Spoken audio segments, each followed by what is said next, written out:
ancient Egyptian god Horus. This video is going to be a long one, probably. So, before I hop into it, I do want to say this. Horus and Jesus are the same exact person. Now, in the Bible, right? The Bible has a tendency to mix history and mythology. Now, mythologically, right? Jesus is not an actual person. However, in history, there is an actual person who has went around the earth and has taught spiritual shit and has died for it. There are several people who've done this also.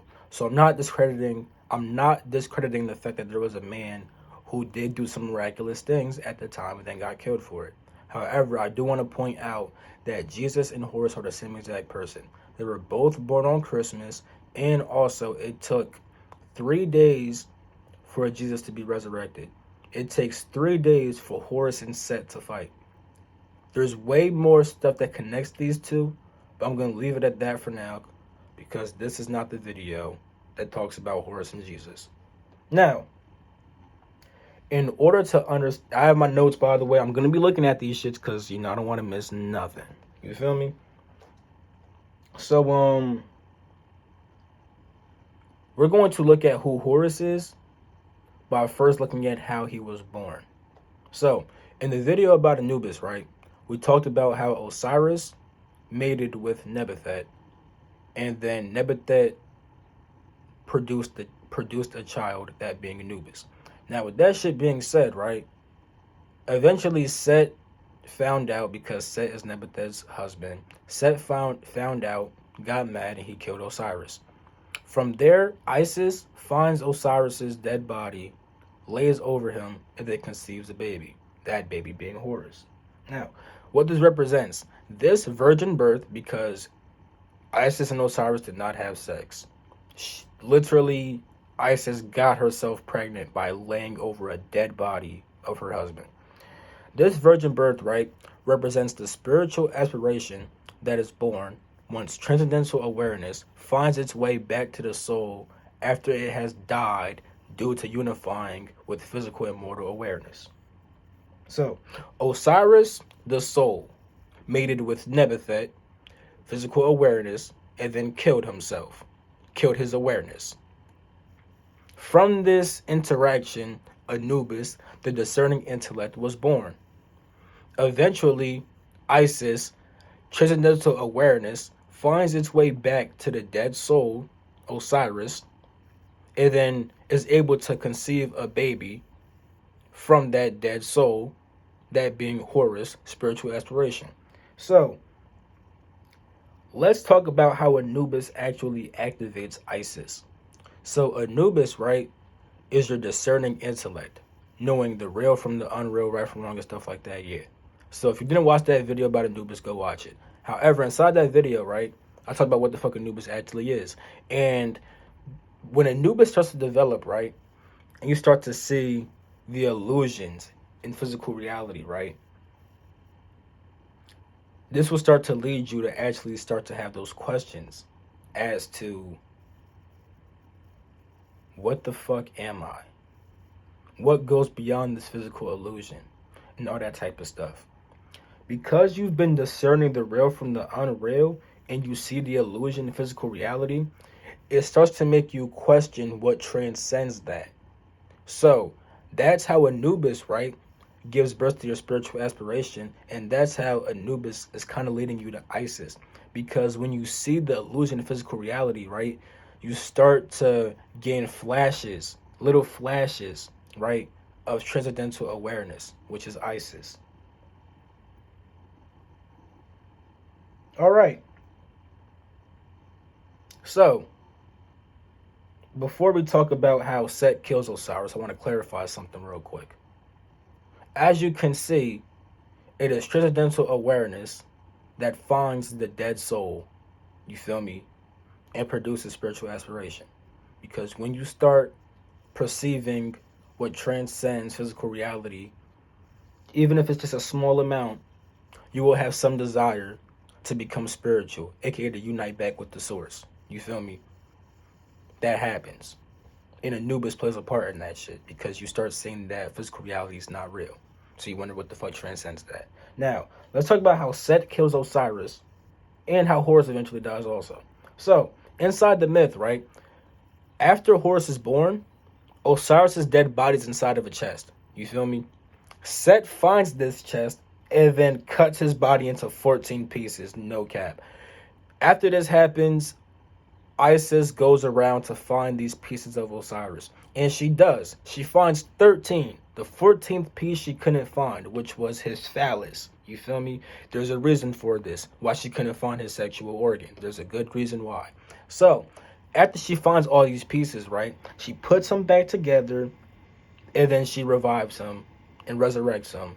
And then he becomes the king of the netherworld, the king of the astral plane, the king of the heavens, whatever the fuck. You feel me?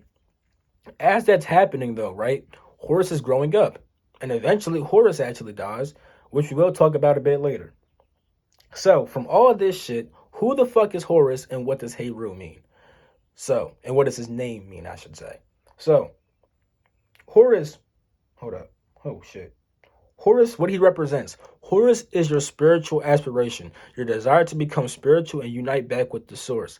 This spiritual desire eventually matures and grows up to the point where it is able to challenge the negative forces of nature, overcome Set, and then unite back with the source.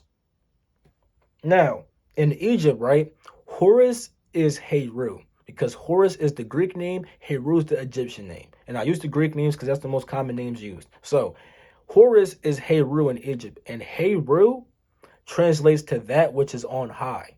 Now, part of his name is Her, her, which means personality. So, his name, right, means the highest personality. You feel me?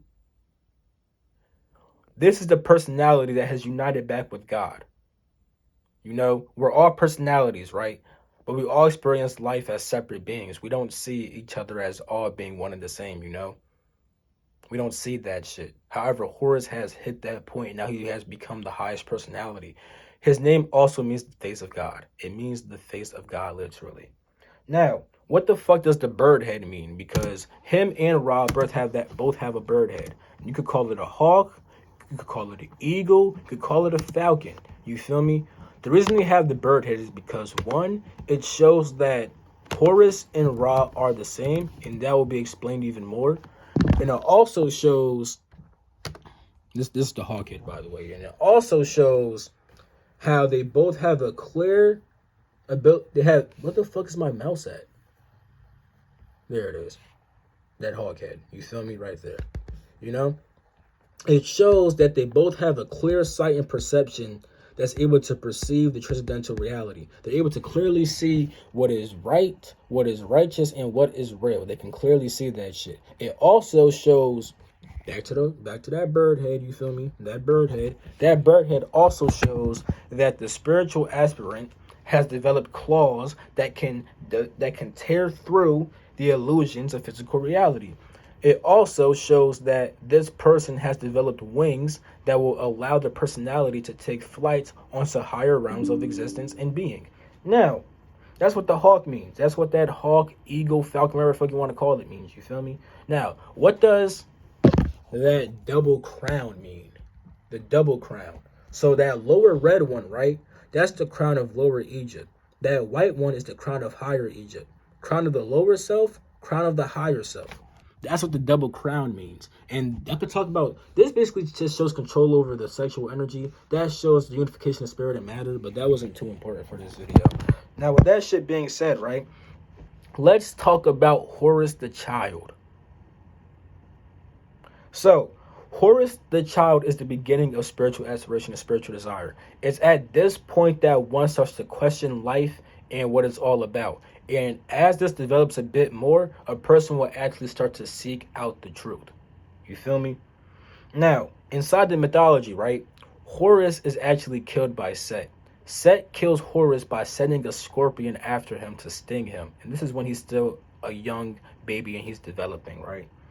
So, what does this mean? This shows that even though you may have developed a small spiritual aspiration, you may have a small desire to become spiritual, right?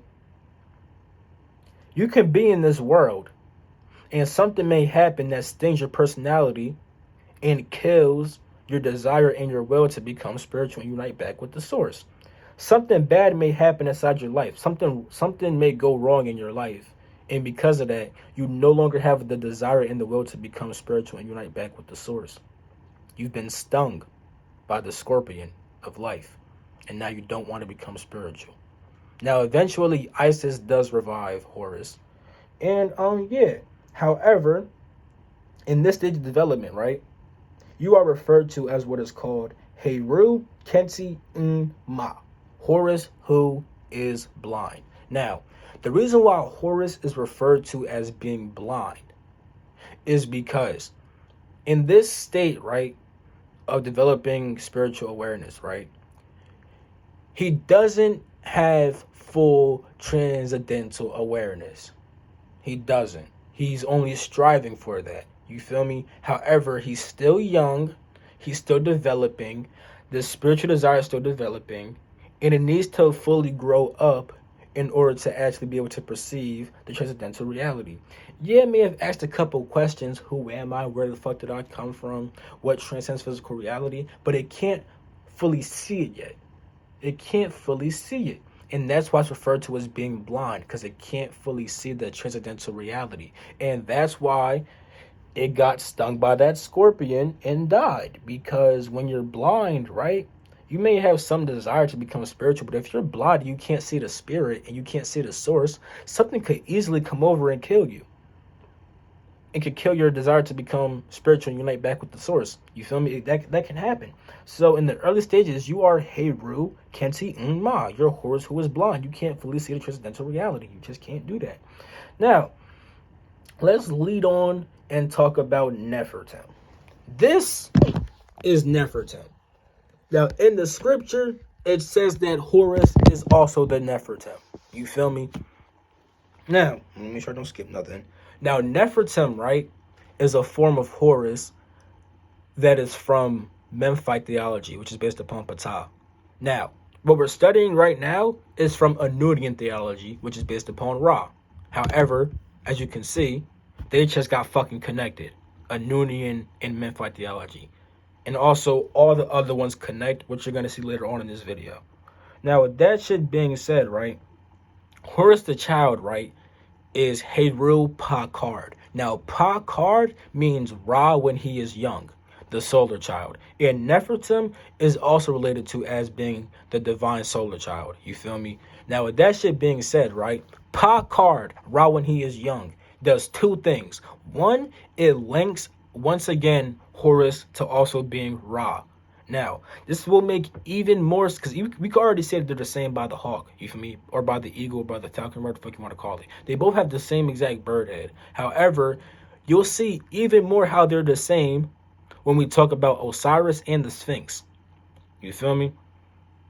You're going to learn even more about how they're the same, you feel me? And also, it connects Nefertem to Horus, because they're both solar children and stuff like that, right? Now, this leads us into Heru, Smai, Tawi. Now, I may not be saying that right, but this video is split into sections. Therefore, you should be able to see how it's written and spelled and stuff like that. Now, Heru, Smai, Tawi is Horus, uniter of the two lands. So, as Horus learns to control his lower nature, right? As Horus learns to control the forces of nature and stuff like that, right? He eventually becomes Horus, uniter of two lands. The two lands being Upper Egypt and Lower Egypt, higher self and lower self. He unites these two, and then he becomes Heru, Smai, Tawi, Horus, uniter of two lands. As you can see, his crown, like I said, Lower Egypt for the red one, higher one for the white one. They're unified. He unified the two lands. You feel me? Now we're going to connect Nefertem and Heru, Smai, Tawi. You feel me? And by the way, Smai Tawi is ancient Egyptian yoga, by the way, if you didn't know that. But Smai Tawi, right? You feel me? Here's how they're connected. So, Nefertem right here, right, also is wearing that double crown. As you can see, he has unified the lower nature and the higher nature. Therefore, he has also been associated with Heru and Tawi. Now, with that shit being said, he also points to his mouth to symbolize that he has control over the words of power that bring existence that manifest existence into reality, that manifests reality into existence.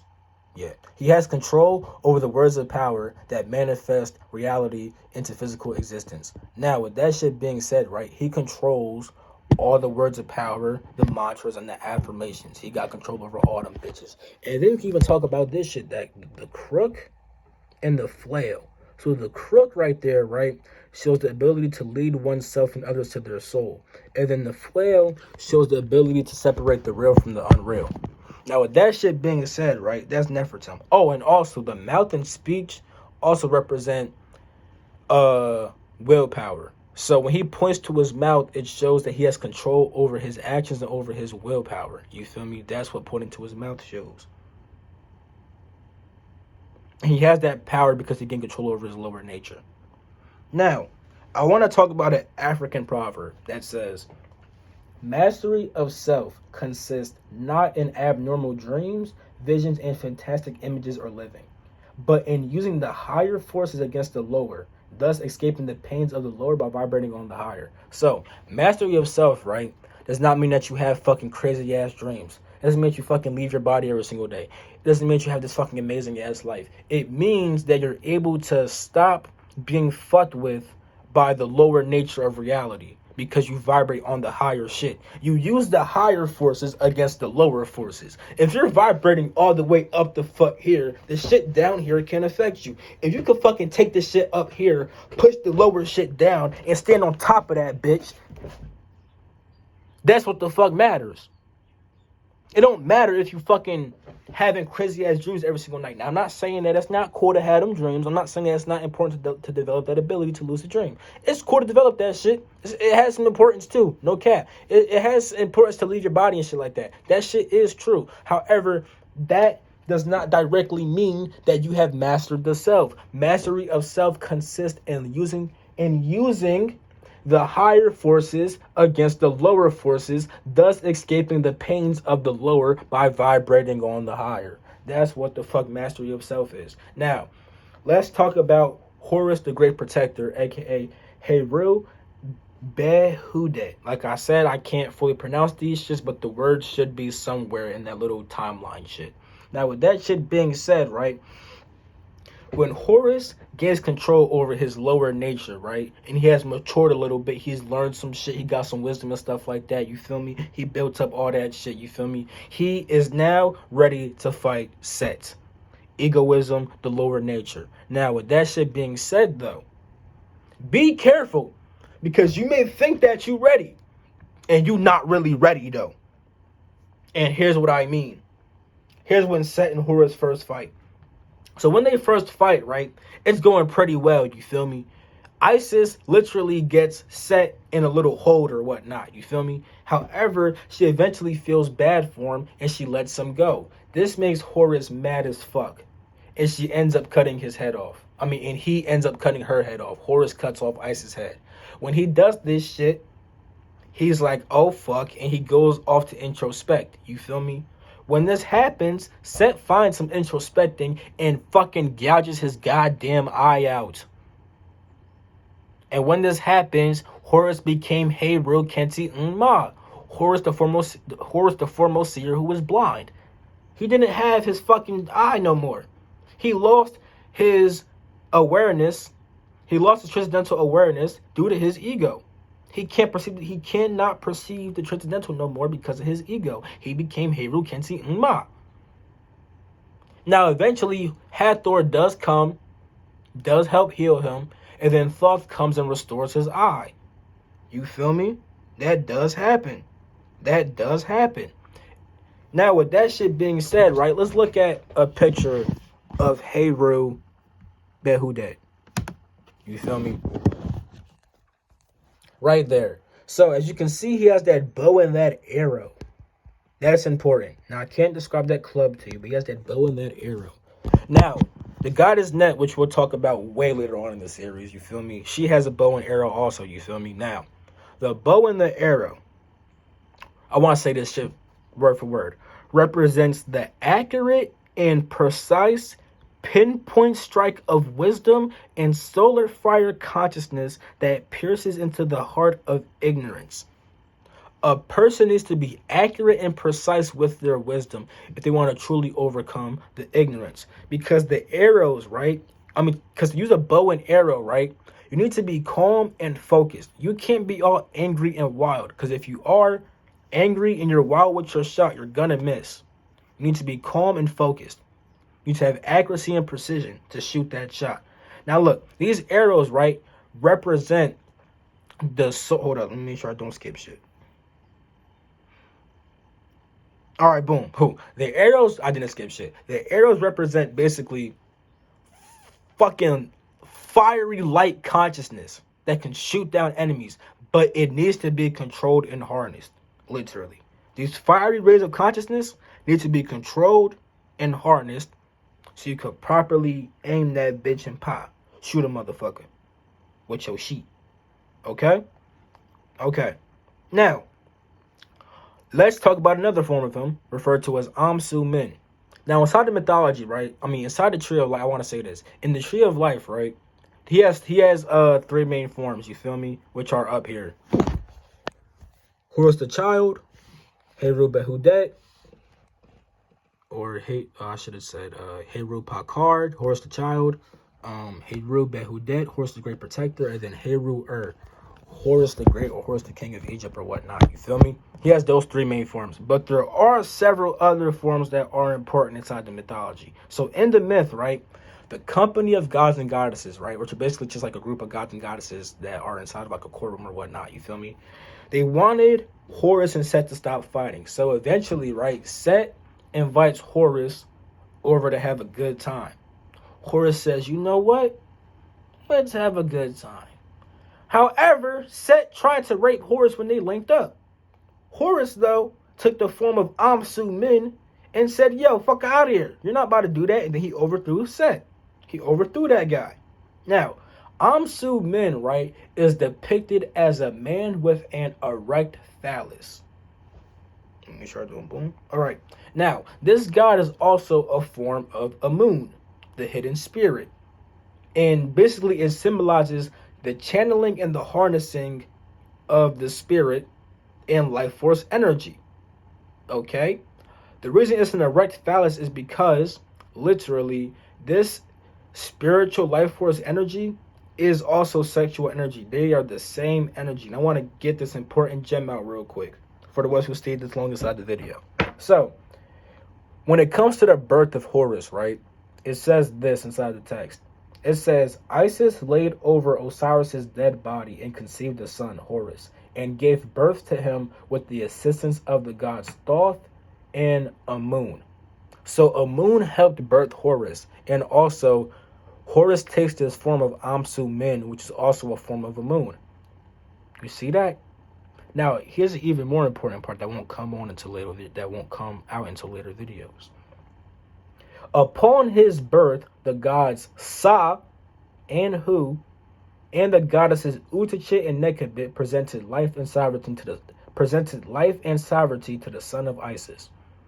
Remember that shit. That's an important gem for the ones who stayed this long in the video. Now, with that shit being said, right, let's explain sexual energy. This lower sexual energy that can be used to create a child is also the same energy of the source of the spirit. Now, with that shit being said, right, hold up. This is why. All right, boom. Okay, I have to make sure I didn't skip shit. So, like I said, the energy that makes a child is also the same energy of the spirit. Now, that life force energy, right, that sexual energy, when it's uncontrolled, it could do a whole bunch of negative shit. Like it could motherfucking cause someone to lash out. It could cause someone to have fucking selfish desires. It could cause fucking over lustfulness, over sexuality and stuff like that. You feel me? And there's actually a variation of the myth where Horus takes Set's testicles, his power to fucking regenerate and stuff like that. He takes his testicles because that shows that he has control over Set's negative life force energy. Because like I said, life force energy, right, is actually kind of chaotic in nature when it's uncontrolled and stuff like that.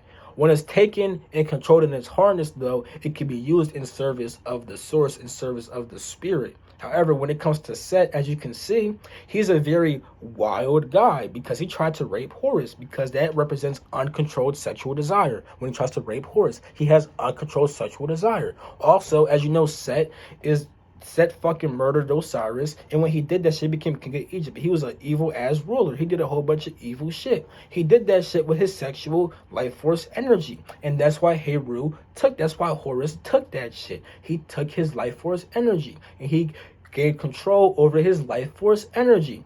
And this is also why in the story of Adam and Eve, it's an evil snake that tempts them to eat from the tree of knowledge, because snakes symbolize life force energy. And like I said, in nature, uncontrolled, this life force is low-key some evil ass shit. It can make you do the evilest shit or the most lustful shit. You feel me? That's why it's an evil snake that tempts Adam and Eve. And we're going to talk about that shit way fucking later. Because in its lower form, this serpent power, this life force energy makes people animalistic. It makes them instinctual. It can make them motherfucking violent. And it can make them overly fucking sexual. You know, and have selfish desires and shit like that, like I fucking said before. When it's fucking controlled and harnessed, though, it can be used to connect back to the source. Now, let's talk about one of Horus's forms. Another one. We have Heru Mirti, which is Horus of the two eyes. Now, y'all remember how Horus had got his eye gouged out? At that point, he was Heru Kenti Unma, Heru the former seer who was blind. When he got his eye restored, though, he became Heru of the two eyes, Horus of the two eyes, Heru Mirti. Now, the reason why he's called Heru or Horus of the two eyes, right, is because Horus has two eyes that symbolize physical awareness and transcendental awareness. Now, the thing is with Horus, right, he still lives on the earth. He perceives matter through his five senses, but he's also able to perceive and feel the source behind everything. So, he may see a fucking iPad, but he could also perceive and feel the source behind this iPad, and he can feel the source behind everything. So he has mastered his dual awareness, and he can now unify them into one awareness, an awareness that only sees the source. Yeah, you may see different forms, but you understand that it's all the source. You don't see source and matter. You see the source manifesting as matter. You see the source manifesting as a multiple different forms for many different reasons that may or may not be seen as good or harmful. You feel me? You don't see just the source and matter. They're all one at this point. They're all one. The source has just manifested in different forms for many different reasons that may be seen as good or bad. You know, that's it. That's Horus of the two eyes. Now, you also have Heru Sekhem. Now, this form, right? What's Heru Sekhem? What's Heru Sekhem? Heru Sekhem is basically a form of Horus who masters life force energy. Now, those two eyes, right? Physical awareness, transcendental awareness, right? Those two eyes also represent the life force energy. There's two serpents, because the serpent represents life force energy, and there's two serpents. You feel me? There's two serpent goddesses. You feel me? You feel me? And Heru Sekhem controls these two serpent goddesses. Now, the two serpent goddesses, right, manifest in two ways. You have the fiery one and the cooling one. You have the creating one and the dissolving one. You feel me? Now, there's many different fucking like dualities between these two serpents, but just remember the fiery one and the cooling one, and remember the creating one and the dissolving one. Especially for this video, the creating and the dissolving one. You feel me? There's two serpents that are able to unify into one serpent and then connect back to the source. You feel me? Now, with that shit being said, right, let's talk about how the snake tempts Adam and Eve to eat from the tree of life. I mean, from the tree of knowledge. You feel me? So, if you remember, right, the snake tempts Eve to eat from the tree of knowledge. Now, the tree of knowledge, right, gives people the awareness of duality. You feel me? They see good, bad, right, wrong, better, and worse, and they see God and matter. But the beginning of duality, right? You don't see God and matter as being one. No.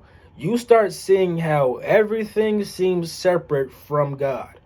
You feel me? So, what does this even mean? This shows, right? This whole entire story shows how the spark of life force within inside of a human being causes them to have the awareness of duality. It allows them to see good, bad, right, wrong, like and dislike, and everything like that. And this is why Sigmund Freud's psychological development theory is based upon sexuality. I don't know if he consciously knew this shit. I don't know if he was fully aware of this shit. But, like, as a kid, right, shit is all one at one point. You don't perceive separation until a certain age when you start developing a personality. Now you say that you like this and don't like that. You see that certain things are right, certain things are wrong. You see that this is good, this is bad. You have duality awareness now. You feel me? As you grow up, and this is because your life force is developing. You feel me? Your sexual energy is developing, and that's why Sigmund Freud's development of psychology was based upon sexuality. Because as life force grows in your body and moves up, you feel me, your spine and stuff like that, you feel me, it causes you to literally develop in different ways and stuff like that. You feel me? Like that's an actual thing, you know.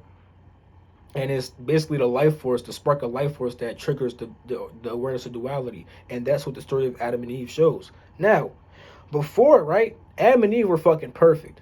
You know, they were seen as perfect, right? Like when they saw a tree, they didn't see a tree. They saw God. When they saw a bunny rabbit, they didn't see a bunny rabbit. They saw God. Everything they saw was God. You feel me? But when they ate from the tree of knowledge, right, now they see a tree, a rabbit, and all that shit seems separate to God. And they also seen, holy shit, we're fucking naked. And they felt bad. They peeped that, holy shit, I'm naked as fuck and I'm in a physical body. I'm not in my transcendental state that is in tune with the source. I'm not connected with the source anymore. You feel me? They're not like Heru Mirti, you feel me? They're not like Heru the two eyes, who has a dual awareness but can still see the one source. No, they're not like that. They see God and the source. They don't see. They see God and matter. They see the source and matter. They don't see the source manifesting as matter. They don't see that. They see all that shit is separate because they ate from the tree of knowledge and stuff like that. You feel me?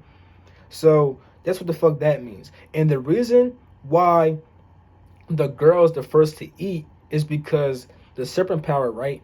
Life force energy is actually a feminine energy, and that's why the girl's the first is the one to be tempted and the first one to eat. Now, Heru Sekhem is the master of life force. He has literally mastered that shit, which is why he has also became Heru Mirti, Heru of the two eyes, because he's Horus of the two eyes, because he's able to have a proper dual awareness. He's able to see matter as being part of the source. Yeah, he may see a tree and a bunny, but he still sees how all those shits are also the source. You feel me? He has mastered his dual awareness, and he's also mastered the serpent power. He's mastered his life force energy and stuff like that. He's unified them back in tune with the source. You feel me? So even though his life force has been sparked, it has been fully controlled and harnessed to the point where he doesn't see good, bad, right, and wrong and stuff like that. He sees all source.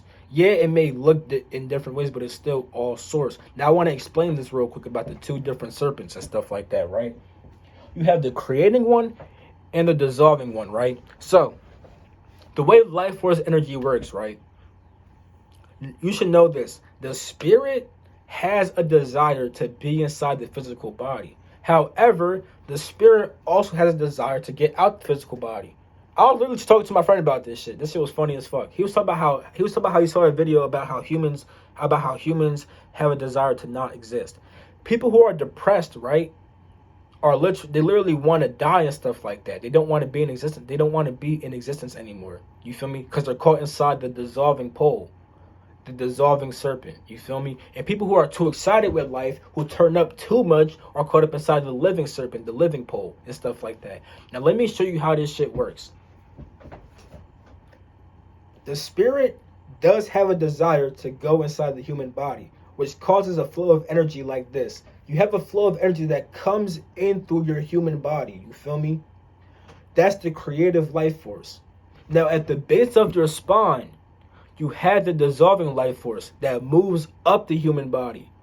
Or it's supposed to, but doesn't always really do that shit. It doesn't always happen. Now, with that shit being said, right, in order to unify the two serpents, you need to reverse the flow of energy. So instead of energy flowing into you, you need to reverse that flow and make the energy flowing in flow upward. You do this through breathing exercises, through wisdom teaching. You do this through a lot of different shit, you feel me? But basically, right, you cause the living life force, right, that goes into your body to reverse and move up. When it moves up, right, it starts to combine with the dissolving life force, and it becomes one. It moves up and dissolves all your impurities, and eventually puts you back in tune with the source and unifies you back to the source. You feel me? So these two serpents, the living pole and the dying pole, both unite and then move up to unite back with the source. And this is done by reversing the flow of energy. Instead of the source going inside of you, you reverse that flow. You feel me? So people who are overly excited are too caught up inside this flow. The ones who are too depressed and want to die are caught up inside the dissolving flow that goes up. You feel me? Like, you have one that's trying to go up, one that's trying to go down type shit. You feel me? One may be pushing the other one down too much, or this one may be going up too much, or whatever the fuck. You feel me? It should be, though, that instead of one going down, the one that goes down also goes up with the one that already goes up at the same time, and then they unify and become one serpent. You feel me? Now, with that shit being said, right, with all those different forms, Heru Mirti, fucking Heru Sekhem, all the different shit, you feel me? Through all these trials and tribulations and shit like that, you feel me? Eventually, you get to the last form, which is Heru, which means Horus the Great, the Master of Earth, Horus the King of Egypt. And being the king of Egypt in this sense means being the ruler of the lower and of the higher self. Now, the fight between Horus and Set took 3 fucking days. The reason why is because it represents the need to fight off your lower nature in your conscious, subconscious, and unconscious levels of mind. Yeah, you may think that you fully purified yourself, but it may only be on the conscious level. Because what happens if Isis lets go of Set? Will you get mad like Horus and cut her head off? Because in the mythology, right, Horus, he thought he was ready. He was fighting Set, all that type of shit, right? But when he was provoked, you feel me, due to the fact that Isis let go of Set, his negativity came out. And he ended up cutting off Isis' head. You feel me? So Horus, right, didn't fully clear the negativity within inside of himself. He may have only cleared it on a conscious level. You need to clear that shit on your conscious, subconscious, and unconscious levels of mind. That's why the fight lasts 3 days. You got to kill egoism inside your conscious, subconscious, and unconscious levels of mind. You feel me? Now, after the 3 days, right, after you destroyed egoism inside yourself in all different parts from your conscious, subconscious, and unconscious, right? Once you destroy negativity, once you control all the forces and stuff like that, right? You have mastered the tree of life. You have successfully learned about, controlled, and harnessed all the different parts of yourself, causing you to be a fully integrated human being that has been able to unify back with the source. From here, you can either stay on the earth, you feel me, harness your energy and then help people, or you can simply fully go back to the source and then kill yourself, but not in like a suicidal way. You're finally unifying back with the source and you're getting rid of your physical body and stuff like that. You could do that shit also. Now, with that shit being said, I want to talk about this real quick. The Detachment of Enlightenment. You feel me? Because Nefertem right, then this shit 39 minutes. Nefertem right here, right, is sitting upon a lotus. You feel me? He's sitting upon the lotus because the lotus, right, symbolizes detachment. Why? Because the lotus grows inside of some murky ass water. That water about murky as fuck. But every single day it comes up to get itself some sun. And it has no murky water on it. So, what does this mean?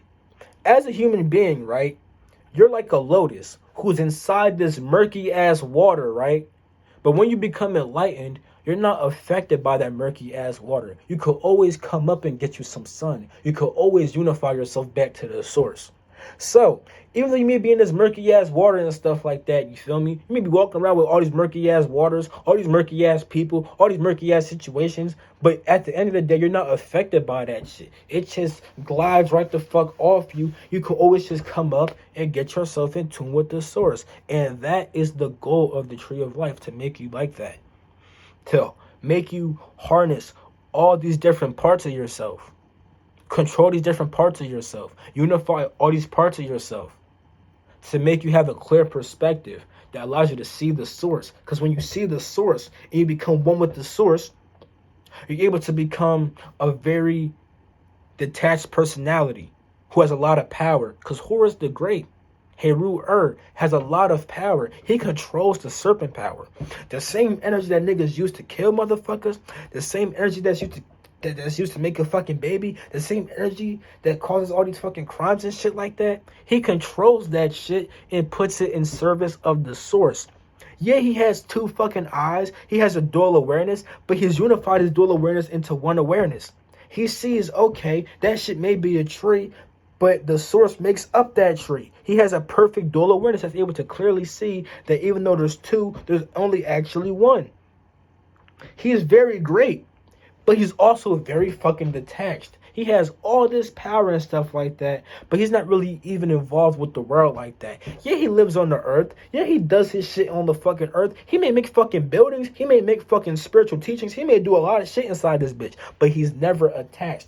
Shit may get murky as fuck. Shit may be all kinds of dirty, but he's never dirty. The dirt is just around him, but it flows off of him because he could always come up and get him some sun. He can always connect to the source whenever he wants. That is the goal. And that right there is Horus, the god that represents your spiritual aspiration that eventually develops and matures to overcome your lower nature and eventually unify back to the source. That right there is Horus.